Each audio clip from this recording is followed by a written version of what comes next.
काय आहे याला महत्व नाही. सरपंच ठरवून तो कायदा आहे.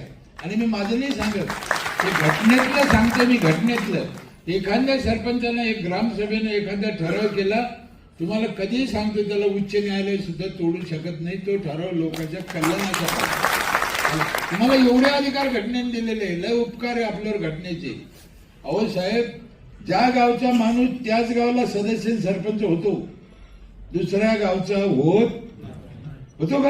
ही किती आनंदाची गोष्ट आहे. आणि आपण भांडणं करतो गावातल्या गाव. जर बाहेर गावचा सरपंच बसायची तरतूद असती तर ह्या आमदार लोकांनी सारे मद्रासी आणून आपल्या बोकंडी बसले.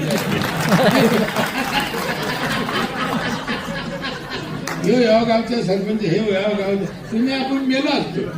घटनेचे आपल्यावर लय उपकार आहे आणि ही जिम्मेदारी आपल्याला घटनेने दिलेली आहे, ती आपण चांगल्या पद्धतीने निभावली पाहिजे. गावात वाद